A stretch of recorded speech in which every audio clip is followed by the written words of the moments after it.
Good morning, everyone. Today we are going to learn about modal verbs, and specifically, we'll be looking at those modal verbs that are used to express possibility and necessity. These verbs are essential for clear and effective communication in English. Well, let's get started. First, let's look at our lesson objectives.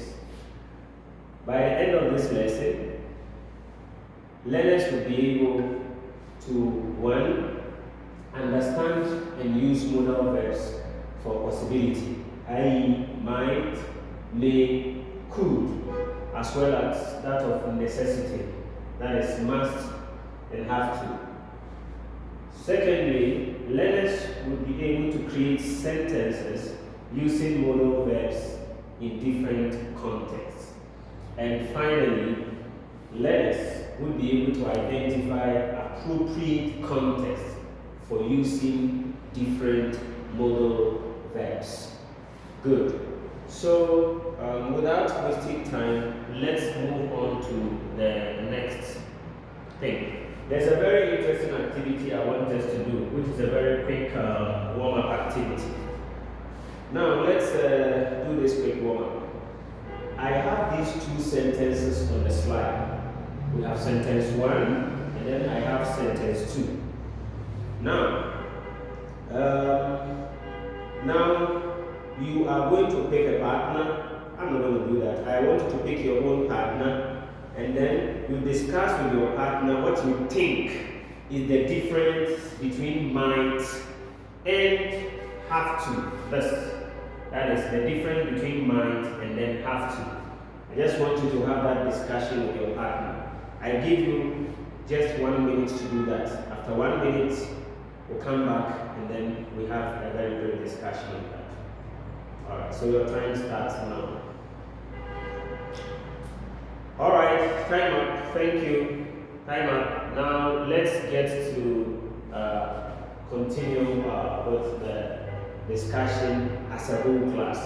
After you have finished discussing with your partner, it's now time for us to have a whole class discussion on these two sentences. So let me get somebody who would come and share with us what they discussed with the partner first. Who would come and share with us? Okay, Abdi and Anne. Thank you very much. Good. That's good. Let me pick another thought.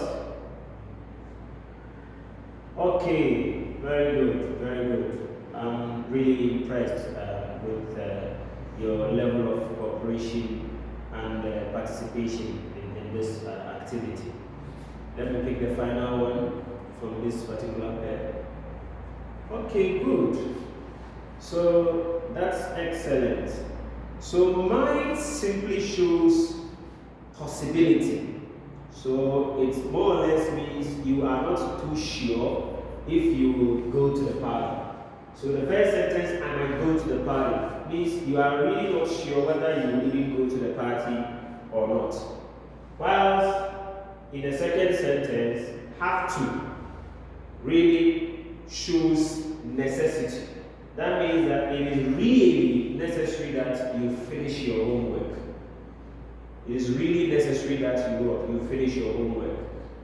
So now that we know the distinction between the two, today what we're going to focus on is that we'll look at these two types of modal verbs. So you see, one is expressing possibility and one is expressing necessity. So that will be the main focus of our lesson for today. Good. Now, quickly, let us move on, and first, we will have to define what modal verbs are, because obviously we need to know what they are. Once you know what they are, then we can now delve deep and then talk about the modal verb of possibility and necessity. So first, what are modal verbs?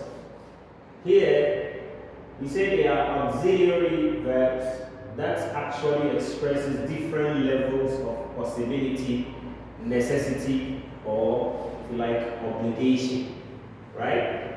So the key modal verbs that we're going to cover in this lesson are may, might, could, must, have to, and then should. And then the verb structure for modal verbs, they are usually followed by the base form of the main verb without to. So let's take note of that. Now that we understand what modal verbs are, and we know the key modal verbs we are going to cover, let's quickly move on. And then, well, before we even do that, we will look at some few examples. So for example, let's look at this. Let's look at this. First, I want us to look at the modal verbs of possibility. And the modal verbs of possibility we're going to focus on for our lesson today is may, might, and then could. So the question now is, at what point do we have to use may? So we use the modal verb may when we actually want to express a reasonable possibility, right? And a typical example, I may go to the party later. So it's a reasonable possibility that you may go to the party because you may or may not sometimes. So may is usually used to express a reasonable possibility. And then the next